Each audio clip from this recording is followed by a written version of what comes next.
Yes, bienvenue dans cette vidéo dans laquelle je vais vous montrer comment je détermine le sens d'une tendance. C'est très simple. Dans le trading, il n'y a pas de choses compliquées. Tout est simple, mais il suffit d'appliquer ces éléments simples avec rigueur. Alors, du coup, donc là on est sur le CHF JPY, donc le franc suisse contre le yen japonais. On est sur un time frame sur une unité de temps de 1 heure. Et je vais vous montrer comment on détermine le sens d'une tendance. Donc, j'utilise personnellement la théorie de Dow, ça s'écrit D-O-W. Et donc, cette théorie, elle dit qu'une tendance baissière, elle comporte des sommets de plus en plus bas et des creux de plus en plus bas. Donc, on va voir si pour nous c'est le cas. Donc, hop, je vais faire apparaître un petit cercle ici. Donc, du coup, c'est un creux. Donc, ok, le prochain est plus bas, ok, celui d'après est encore plus bas, ok, ok, donc effectivement, ce sont des creux qui sont de plus en plus bas. Maintenant, on va voir si les sommets, donc le premier sommet en haut là, hop, on va voir si celui d'après est plus bas, ok, ok, effectivement. Donc, on voit bien que les sommets sont de plus en plus bas également, donc on est dans une tendance clairement baissière, voilà.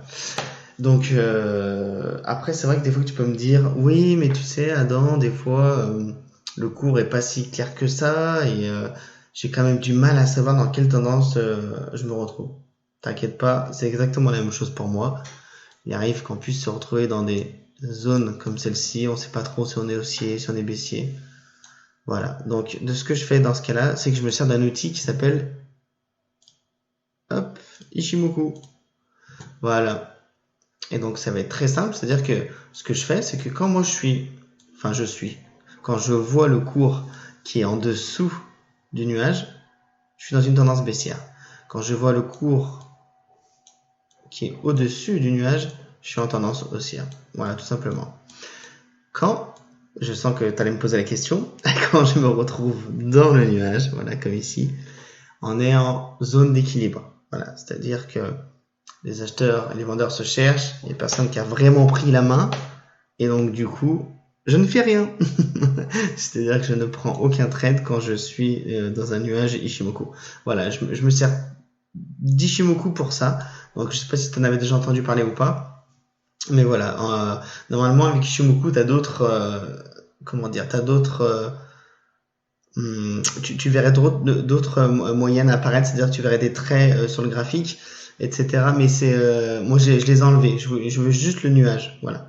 Donc sur Ichimoku, je me sers pas des moyennes, je me sers juste du nuage, voilà. Donc le nuage rouge, c'est quand on est baissier, le nuage vert, c'est quand on est haussier, mais voilà. Je pense que là, ce qu'il faut retenir, du coup moi c'est ce que j'utilise, c'est que du coup voilà, quand on est en dessous, on est en tendance baissière, et quand on est au-dessus, on est en tendance haussière. On va prendre un peu l'historique.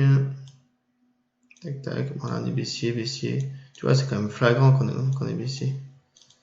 Voilà, regarde là. Voilà. Hop, on va rétrécir. Regarde comment on est haussier là. Depuis pas mal de temps, hein. Et là, on était toujours au-dessus du nuage. Toujours. Hop, on a commencé à le traverser, puis après on est passé baissier. Mais bon, voilà en tout cas comment je procède. Simplement, c'est très simple pour pouvoir déterminer le sens d'une tendance. Et c'est mon élément principal, hein, c'est ce qui va m'aider pour la suite de mes analyses. Voilà, j'ai vraiment besoin de connaître la tendance pour pouvoir ensuite appliquer mes analyses. Voilà, et ben écoute, je te dis à plus tard dans une prochaine vidéo.